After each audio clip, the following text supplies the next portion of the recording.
And the competency cultivates trust and safety. We're going to now look at marker number 5. And this is that the coach acknowledges and supports the client's expression of feelings, perceptions, concerns, beliefs, and suggestions. So we want to create this space where the client can feel safe and welcome to express feelings. There might be times when your client comes to the session and they're completely frustrated, just totally angry with something that happened right before the session, or maybe they're completely angry and this is the topic of their conversation. It's okay. It's okay to be angry. And maybe you need to let them vent a bit. Right? For you to jump in and start coaching and asking questions, it might actually be really frustrating for the client. So you might ask them, do you need a few minutes to just get this off your chest, to just vent, just let it out so that you can be heard and you can process? If they do, let them have that. I suggest time boxing it because you don't want to spend the whole session doing that unless that's legitimately what the client needs. And I would say that you don't want to do that kind of thing often, but you want to help the client move from an unhelpful state to a helpful state.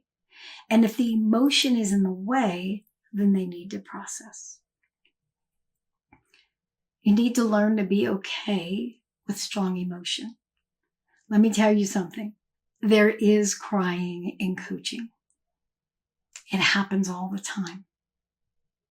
Men cry, women cry. Sometimes coaches cry too.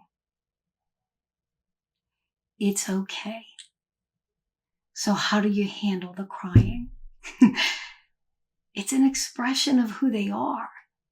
It's a compliment to the space you're in, that they can let their guard down, they can trust you, and they know that you can hold the space for them to process that emotion. So if a client has that strong emotion, it's okay, let it go. Let them process. Lean back, sit back, take a minute, let them experience it.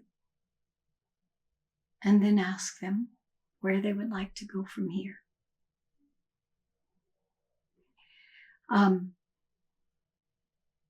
You'll often hear clients say, I'm so sorry, I'm crying. It's okay.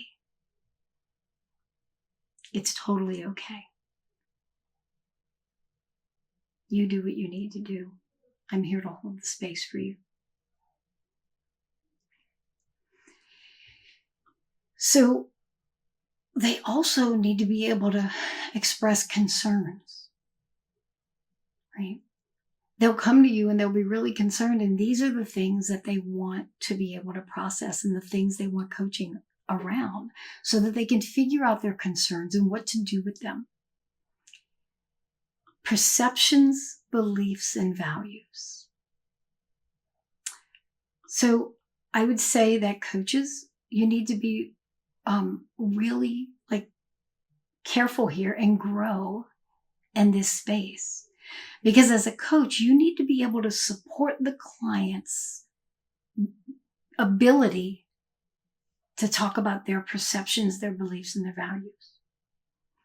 And this is not hard at all when their perceptions, their beliefs, and their values are a direct match or a close match to your own. Where it might begin to be a challenge for you is if their perceptions and their beliefs and their values are not the same as yours. And so because you have to be that neutral partner, right? You're all in, you're a full partner, and you're neutral to what they choose to do. You're not there to change them. You're there to be in partnership with them to meet the goals and move their life in the direction they want it to be. And so if you are not in alignment with their values and beliefs and perceptions, and you don't feel like you can treat that information as data and respect the client's perspectives, then we go back up to the competency around creating agreements when it talks about client-coach compatibility. If you cannot receive and acknowledge the client's perspective and their beliefs and their values, then you're probably not the right coach for them. You don't need to change what you believe. You don't need to change your perspective. You don't need to change your values. But what you do need to do is accept that the client has their own and that that is okay. And then when we look at the last one, number 6, it demonstrates openness and transparency as a way to display vulnerability and build trust with the client. So what does this mean? It means that your client's not perfect, and neither are you. And you need to be okay not being perfect.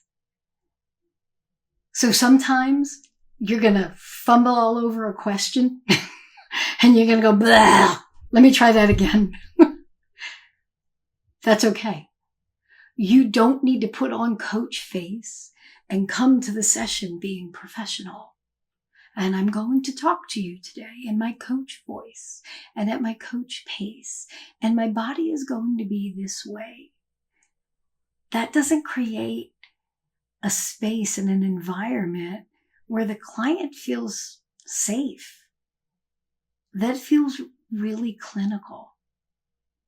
So what your coaching conversation should sound like is two human beings in relationship having a conversation and listening, right? One person talking, the other one listening, making observations, making reflections, and being willing to be not perfect themselves. So it's okay to mess up. It's okay to ask a question and be like, can I take that back and try again? It's okay that you ask a question and the client's like, I don't really know what you mean. Could you ask that again? Or could you explain that? And it's okay. Just probably ask a different question because that one didn't land. But don't get all flustered like, oh no, I'm such a bad coach. No, you're a human coach. And you know what? When your client sees you as human, that helps them to be human also. If you are always in there and you're like, I am perfect, then your client will feel like they have to be perfect also. And the reality is there are no perfect humans. We're all flawed. We all have crazy stuff. And it's okay to be you. Just make sure that you're not making the coaching conversation about you.